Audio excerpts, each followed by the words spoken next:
hands are growing cold in mine. The monitor just keeps the time. Can't you give us one more day? Don't let the light just drift away. I'm not ready for goodbye. Please don't close your eyes.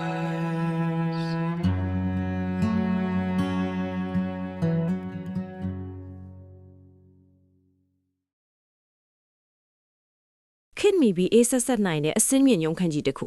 အပြင်မှာမိုးချုပ်နေပြီဖြစ်လို့မျိုးပါမီးအောင်စုံတွေကမန်ပရင်ပေါက်ကနေလမ်းမြင်နေရတယ်။အလဲမှာအမျိုးသားလူငယ်တယောက်ချက်ကစပွဲပေါ်မှာစာရွက်စာတမ်းတွေ laptop တွေနဲ့ရှုပ်ရက်ခက်ပြီးအလုပ်ရှုပ်နေတယ်။ချက်ကရီမန်းချက်ကြီးတဲ့သူတယောက်သူအတွက်တော့ဘဝဆိုတာတိုက်ပွဲတစ်ခုပဲ။အောင်မြင်မှုကပထမ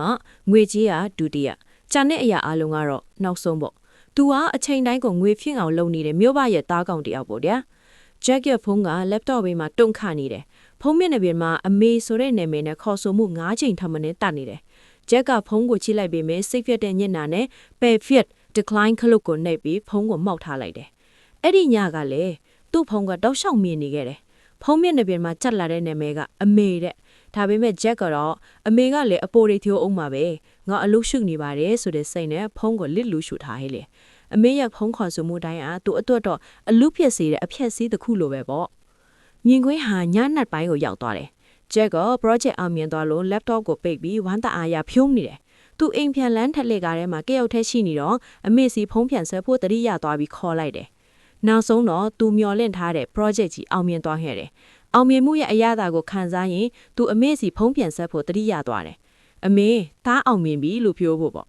ဒါပေမဲ့ဖုံးဝင်သွားတဲ့အခါတစ်ဖက်ကပြန်ဖေးတဲ့အတန်ကအမေအတန်မဟုတ်ဘဲစိမ့်သက်သက်ဆရာဝန်ရဲ့အတန်ချစ်နေခဲ့တယ်။ဂျက်ကဆေးရုံအရေးပေါ်တဟာနာကိုအပြေးလွှားရောက်လာတယ်။ဆရာဝန်ဒီအုပ်ကသူ့ကိုစိတ်မကောင်းတဲ့ညက်နှံနဲ့ခေါင်းခါပြနေတယ်။ကူးရင်ပေါ်မှာအဖြူရောင်ပိတ်ချအုပ်ထားတဲ့ခန္ဓာကိုယ်တစ်ခု။ဂျက်ကဒူးထောက်ချော့သွားပြီးအမေလက်ကိုကင်ပြီးအတန်သိပ်ငိုကြွနေတယ်။သူဆေးရုံကိုအပြေးလွှားရောက်သွားခဲ့ပေမဲ့နောက်ကျသွားပါပြီ။အမေကနောက်ဆုံးသွက်ထက်မှာတားရဲ့အတန်လေးတစ်ချက်လောက်ပဲကြားချင်လို့ဖုံးခေါ်ခဲ့လာပါ။သူရှာဖွေခဲ့တဲ့အောင်မြင်မှုလေးသူစုဆောင်းခဲ့တဲ့ငွေကြေးအလုံးကအမေရဲ့နောက်ဆုံးမိနစ်အနည်းငယ်ကိုတောင်ပြန်ဝယ်ယူလို့မရခဲ့ပါဘူး။ဂျက်ကမောင်မဲနေတဲ့အိမ်ထဲမှာတယောက်တည်းထိုင်နေတယ်။သူ့လက်ထဲမှာအမေရဲ့ဓာတ်ပုံဟောင်းလေးကပုံအပြင်မှာမိုးတွေတဲတန်စွာရွာနေပြီးမြင်ကွင်းကတဖြည်းဖြည်းမီးမိန်သွားခဲ့ပါတယ်။ကျွန်တော်တို့တွေအောင်မြင်မှုနောက်ကိုလိုက်နေရင်အနီးဆက်ဆုံးအဖိုးတန်ဆုံးအရာတွေကိုမေ့လော့နေကြပါတယ်။အချိန်ဆိုတာဘယ်တော့မှပြန်မလာတဲ့အရာပါ။တဲ့မှာချေရသူတွေရှိနေသေးရင်အခုပဲဖုံးလီတကောဆက်လိုက်ပါအောင်။နောက်ကျသွားတဲ့ဖုံးတကောမဖြစ်ပါစေနဲ့နော်။ဒီလိုပညာပေးဆက်လန်းတို့လီဒီအပတ်စင်နာစင်ဖို့အသေးတစ်ချက် like click လေးတွေပေးခဲ့ကြပါအောင်။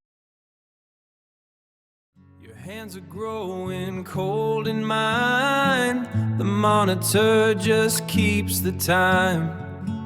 Can't you give us one more day? Don't let the light just drift away. I'm not ready for goodbye. Please don't close your